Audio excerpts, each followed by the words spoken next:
بسم اللہ الرحمن الرحیم۔ آج 18ویں پارے کے 90 رکوع سے 19ویں پارے کے 16ویں رکوع تک تلاوت کی گئی۔ سورہ نور کے 3 رکوع کل پڑھے گئے تھے، مگر مضمون کی اہمیت اور تسلسل کے پیش نظر پوری صورت کا پس منظر اور نکات پیش کیے جا رہے ہیں۔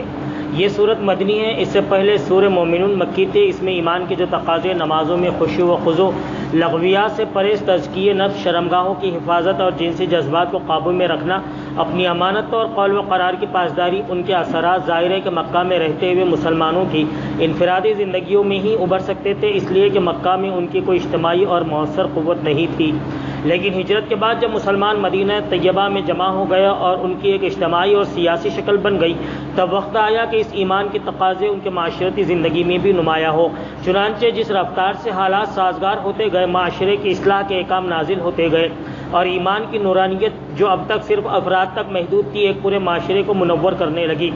سورہ نور اسی سلسلے کی ایک سورہ ہے جس میں اہل ایمان کو ان احکام اور ہدایت سے آگاہ کیا گیا ہے جو ان کے نئے تشکیل پانے والے معاشرے کو ایمان کے اثرات سے مزین اور منافی ایمان مفاسد سے محفوظ رکھنے کے لیے ضروری تھے۔ ابتدائی میں فرمایا یہ ایک عظیم سورہ ہمارا اتارا ہوا فرمان ہے جو احکام دیے جا رہے ان کی حیثیت فرض کی ہے، جن کی اطاعت بے چوں شرع کی جانی چاہیے۔ پھر زنا کا ذکر کیا کیونکہ معاشرے کے انتشار اور فساد میں سب سے زیادہ دخل اسی کو ہے۔ معاشرے کے استحکام کا انحصار اس بات پر ہے کہ رحم کے رشتوں کی پاکیزگی برقرار رکھی جائے، ان کا احترام کیا جائے اور انہیں ہر طرح کے خلل اور بگاڑ سے محفوظ رکھا جائے۔ زنا اس پاکیزگی کو ختم کر کے معاشرے کو بلاخر جانوروں کا ایک گلہ بنا کر رکھ دیتا ہے، رشتوں پر سے باہمی اعتماد اٹھ جاتا ہے۔ اس لیے اسلام نے پہلے دن سے اس انتشار کو روکنے کے لیے تفصیل سے احکام جاری کیے اور زنا کو سزا دین اللہ قرار دیا۔ زنا کی سزا کو دین اللہ قرار دیا، یعنی اللہ کا دین۔ آج کل یہ فلسفہ گھڑا گیا ہے اور کھڑا کیا گیا ہے کہ جو لوگ جرم کرتے ہیں وہ ذہنی بیماری کے سبب کرتے ہیں، اس وجہ سے وہ سزا کے نہیں بلکہ ہمدردی کے مستحق ہے، ان کی تربیت اور اصلاح کرنی چاہیے۔ اس فلسفے کی وجہ سے خدا کی زمین غنڈوں اور بدماشوں سے بھر گئی اور چوروں اور زانیوں کی ہمدردی میں لوگ یہاں تک کہ مسلمان بھی نعوذ باللہ خدا سے بھی زیادہ رحیم بن گئے۔ معاشرے کو خرابیوں سے بچانے کے لیے جو احکام دیے گئے ان میں سے چند اہم یہ ہے کہ مسلمان مرد و عورت کا یہ حق ہے کہ دوسرے افراد ان کے بارے میں اچھا گمان رکھے اور جب تک دلیل سے کسی کا غلط ہونا ثابت نہ ہو جائے سنی سنائی باتوں پر کوئی فیصلہ نہیں کرنا چاہیے۔ شریر لوگوں کو بھی کھلی چھوٹ نہیں ملنی چاہیے بلکہ انہیں برائی سے روکنا چاہیے اور مسنون طریقوں کی تلقین کرنا چاہیے۔ بدمعاش لوگ اچھے معاشرے کو برداشت نہیں کر سکتے، اس لیے بے حیائی کا چرچہ کرتے پھرتے ہیں، مگر یہ بات خدا کے نزدیک بہت بری ہے۔ بے حیائی پھیلانے والوں کے لیے دنیا اور آخرت میں رسوا کرنے والا عذاب ہے۔ بے اجازت ایک دوسرے کے گھروں میں داخل نہیں ہونا چاہیے۔ 3 دفعہ اجازت مانگنے پر بھی جواب نہ ملے تو واپس لوٹ جانا چاہیے۔ عورت اور مرد دونوں کا آمنا سامنا ہونے پر نگاہیں نیچی رکھنے کا حکم دیا گیا کیونکہ دونوں کے درمیان سب سے پہلا قاصد نگاہ ہوتی ہے۔ نفسیاتی اشتعال سے بچنے کے لیے باوقار لباس پہننے اور دوپٹہ اوڑھنے کو ضروری قرار دیا گیا جس سے سر اور گریبان کو ڈھانکا جائے یہاں تک کہ سینہ بھی چھپ جائے۔ بیوہ عورتوں اور لونڈے غلاموں تک کا نکاح کرنے کی تاکید کی اور کہا کہ جب کوئی نکاح کی عمر کو پہنچ جائے تو لازماً نکاح کا بندوبست کرنا چاہیے اور ہونا چاہیے۔ کائنات کی نشانیوں پر غور کرنے کی دعوت دی کہ اس کائنات میں تمام اختیارات اور تصرفات کا مالک اللہ وحدہ لا شریک ہے، ہر چیز اسی کی حمد اور تسبیح کرتی ہے، اس لیے انسانوں کا بھی فرض ہے کہ اس پر ایمان لائے، اس کی عبادت اور اطاعت میں کسی کو شریک کر کے اس کے غضب کے مستحق نہ بنے، یا اشارہ اس بات کی طرف کہ اللہ کے احکام کے خلاف کسی کی اطاعت نہیں کی جائے۔ ہمارے ہاں ایک بیماری یہ پھیلی ہوئی ہے کہ شوہر اگر بے پردگی اور بے حیائی چاہتا ہے تو عورت یہ کہہ کر کہ شوہر ایسا چاہتا ہے وہی روش اختیار کر لیتی ہے، اس کا کوئی جواز نہیں۔ منافقین کو تنبیہ کی کہ انہوں نے جو روش اپنائی ہوئی ہے کہ اپنے مفاد کی حد تک خدا اور رسول کا کہنا مانتے ہیں اور مفاد کے خلاف ان کے حکموں کو ٹال جاتے ہیں، یہ روش اب نہیں چلیں گی۔ ماننا ہے تو پوری یکسوئی سے خدا اور رسول کا حکم مانو، ورنہ خدا کو تمہاری کوئی پرواہ نہیں۔ رسول اللہ صلی اللہ علیہ وسلم کے سچے ساتھیوں کو نہایت واضح الفاظ میں خوشخبری دی کہ زمین کی خلافت تمہیں ملے گی اور مخالفین اور دین کے دشمن تمہارا اور تمہارے دین کا کچھ نہیں بگاڑ سکیں گے۔ تم نماز کا اہتمام کرو، زکوٰۃ ادا کرتے رہو اور رسول اللہ صلی اللہ علیہ وسلم کی اطاعت پوری دل جمعی سے ڈٹے رہو۔ جلد وقت آنے والا ہے کہ خدا خوف کی حالت کو امن اور اطمینان سے بدل دے گا۔ بعض معاشرتی احکامات سورہ کے آخر میں دیے گئے۔ آیت 58 میں کہا گیا کہ گھر کے نوکر چاکر اور نابالغ بچوں کو چاہیے کہ ان 3 اوقات میں اجازت لے کر کمرے میں داخل ہو۔ فجر کی نماز سے پہلے، دوپہر کو جب کپڑے اتار کر لیٹتے ہو، عشاء کی نماز کے بعد، یہ 3 اوقات تمہارے پردے کے ہیں۔ ان اوقات کے علاوہ وہ بلا اجازت آئے تو تم پر اور ان پر کوئی گناہ نہ ہوگا، تم ایک دوسرے کے پاس بار بار آتے جاتے ہی ہو۔ اس طرح اللہ تعالیٰ اپنی ارشادات کی توضیح کرتا ہے اور وہ بڑا علیم و حکیم ہے۔ پھر بچے جب بڑے ہو جائے تو چاہیے کہ اس طرح اجازت لے کر آیا کرے جس طرح ان کے بڑے اجازت لیتے رہے ہیں۔ جو عورتیں ادھیڑ عمر کی ہو اور انہیں نکاح میں دلچسپی نہ ہو، وہ اگر اپنی چادریں اتار کر رکھ دے تو ان پر کوئی گناہ نہیں، بشرطے کہ زینت کی نمائش کرنے والی نہ ہو۔ پھر بھی وہ احتیاط کرے اور حیاداری برتے تو ان کے حق میں اچھا ہے۔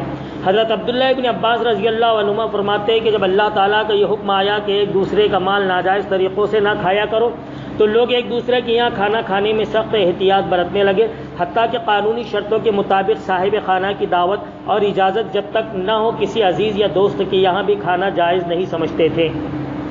اس کی تردید میں فرمایا، معذور حضرات، اندھے، لنگڑے، بیمار اور خود تم لوگ اپنے رشتہ داروں کے یہاں کھا سکتے ہو، جیسے باپ، دادا، ماں، نانی، بہنوں اور بھائیوں کے گھر۔ اسی طرح چچا، پھوپھی، خالہ، ماموں کے گھر بھی کھانا کھا سکتے ہیں۔ اسی طرح جن گھروں کی کنجیاں تمہارے سپردگی میں ہوں یا جو تمہارے قریبی بے تکلف دوست ہو، اس کے یہاں بھی کھا سکتے ہو۔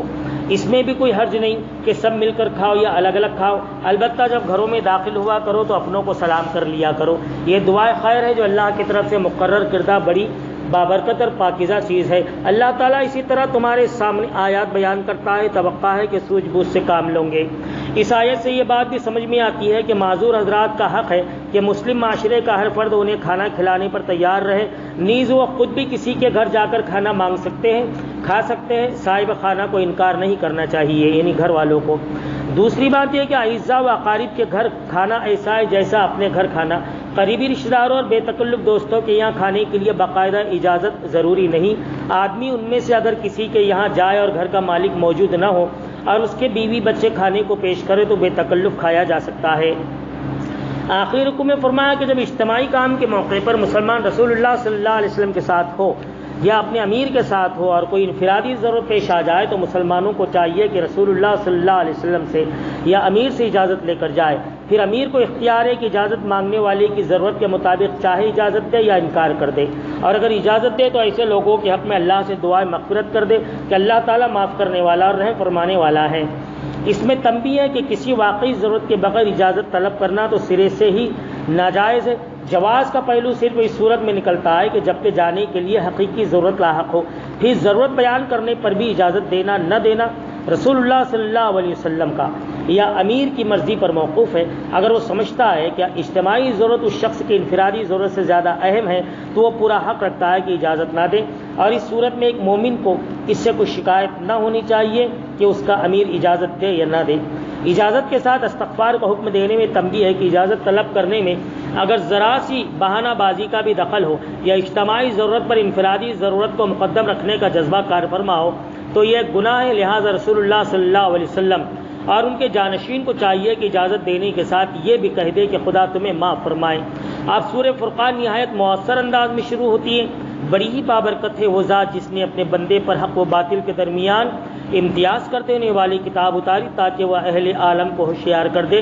وہ ذات آسمانوں اور زمین کے بادشاہی کے مالک ہے، کسی بیٹے یا بادشاہی میں کسی کی شرکت سے پاک ہے۔ اس نے ہر چیز کو پیدا فرمایا، پھر اس کی تقدیر مقرر فرمائی۔ لوگوں نے اسی ہستی کو چھوڑ کر انہیں معبود بنا لیا جو کسی چیز کو پیدا نہیں کرتے بلکہ خود پیدا کیے جاتے ہیں، جو نہ جلا سکتے ہیں نہ مار سکتے ہیں۔ منکرین حق کا انجام بتاتے ہوئے ان کے انکار کی اصل وجہ بتائی، کیونکہ یہ لوگ ایک مرتبہ اس گھڑی کو جھٹلا چکے ہیں، اس لیے اب ضد پر اڑے ہوئے ہیں۔ مگر جب وہ گھڑی آنے پر ہاتھ پیر باندھ کر بھڑکتی ہوئی آگ میں ایک تنگ جگہ ٹھوسے جائیں گے تو موت کو پکارنے لگیں گے۔ اس وقت ان سے کہا جائے گا، آج ایک موت نہیں بہت سی موتوں کو پکارو۔ ان سے پوچھو یہ انجام اچھا ہے یا وہ ابدی جنت جس کا وعدہ خدا ترس لوگوں سے کیا گیا ہے، جو ان کے عمل کی جزا اور ان کے سفر کی آخری منزل ہوں گی۔ اس کا عطا کرنا تمہارے رب کے نزدیک ایک واجب الادا وعدہ ہے۔ کبھی تم نے اس شخص کے حال پر غور کیا جس نے اپنی خواہش نفس کو اپنا خدا بنا لیا؟ کیا تم ایسے شخص کو رائے راست پر لانے کا ذمہ لے سکتے ہو؟ یہ تو جانوروں کی طرح ہے بلکہ ان سے بھی گئے گزرے۔ سائے کے نظام کو اپنی قدرت کاملہ اور توحید کی دعوت کے برق ہونے کی دلیل میں پیش کیا کہ تمہاری ساری زندگی اس سائے کے گھٹنے بڑھنے کی محتاج ہے، کیونکہ سورج کی روشنی اور حرارت پر سب کی زندگی کا دار و مدار ہے، اور یہ سایہ اس کی وجہ سے ہے۔ اگر ہمیشہ سایہ رہتا یا ہمیشہ سورج نکلتا تو ساری مخلوق اس کی شعاؤں سے جھلس کر رہ جاتی۔ یہ تو ایک حکیم اور قادر مطلق خالق ہے جس نے زمین اور سورج کے درمیان ایسی مناسبت قائم رکھی ہے جو ہمیشہ لگے بدے طریقے سے آہستہ آہستہ سایہ ڈالتی اور اسے گھٹاتی بڑھاتی رہتی ہے۔ یہ حکیمانہ نظام نہ تو خود بخود قائم ہو سکتا تھا اور نہ بے اختیار معبود اسے قائم کر کے چلا سکتے تھے۔ خاتمے پر خدا کے اصل بندے کہلانے کے مستحق افراد کا نقشہ کھینچا ہے۔ رحمان کے اصل بندے وہ ہے جو نرم چال چلنے والے، جاہلوں سے بحث میں نہ الجھنے والے، عبادت گزار، عذاب سے بچنے کی دعائیں مانگنے والے، اعتدال کے ساتھ خرچ کرنے والے، ناحق کسی کو نہ مارنے والے، بدکاری، جھوٹی گواہی اور لغو باتوں سے بچنے والے، اور اپنے رب کی آیات کا گہرا اثر قبول کرنے والے، ایسے بندوں کا جنت میں شاندار استقبال ہوگا۔ سورہ شعراء کا آغاز ان الفاظ سے ہوتا ہے: اے محمد صلی اللہ علیہ وسلم، کیا آپ اپنی جان اس غم میں کھو دیں گے کہ یہ لوگ ایمان کیوں نہیں لاتے؟ ہم چاہیں تو ان کے مطالبے کے مطابق آسمان سے ایسی نشانی نازل کر سکتے ہیں کہ ان کی گردنیں اس کے آگے جھک جائے، مگر اس طرح کا جبری ایمان ہمیں مطلوب نہیں ہے۔ ہم چاہتے ہیں کہ لوگ عقل و فہم سے کام لے کر ایمان لائے۔ آخر کے رکوع میں بحث کو سمیٹتے ہوئے کہا: کیا تم لوگ اگر نشانیاں ہی دیکھنا چاہتے ہو تو وہ خوفناک نشانیاں دیکھنے پر کیوں اصرار کرتے ہو جو تباہ شدہ قوموں نے دیکھی ہے؟ اس قرآن کو دیکھو، اس کے لانے والے کو دیکھو، اس کے ساتھیوں کو دیکھو۔ کیا یہ کلام کسی شیطان یا جن کا کلام ہو سکتا ہے؟ کیا محمد صلی اللہ علیہ وسلم اور ان کے ساتھی تم کو ایسے نظر آتے ہیں جیسے شاعر اور ان کے داد دینے والے ہوتے ہیں؟ ضد کی بات تو دوسری ہے، مگر اپنے دلوں کو ٹٹول کر دیکھو کہ وہ کیا گواہی دے رہے ہیں۔ اگر دلوں میں تم خود جانتے ہو کہ کہانت اور شاعری کا اس سے دور کا بھی تعلق نہیں، تو پھر یہ بھی جان لو کہ تم ظلم کر رہے ہو اور ظالموں کا انجام بھی دیکھو گے۔ سورہ نمل کا صرف ایک رکوع پڑھا گیا، اس کا مفہوم کل کی آیات کے ساتھ بیان کیا جائے گا۔ 15ویں تراویح کا بیان ختم ہوا۔ اللہ تعالی ہم سب کو قرآن پڑھنے، اس کو سمجھنے، اس پر عمل کرنے کی توفیق عطا فرمائے۔ اللہ اس کی برکتوں سے ہمارے شہر ملک العالم اسلام کے حالات تبدیل فرمائے۔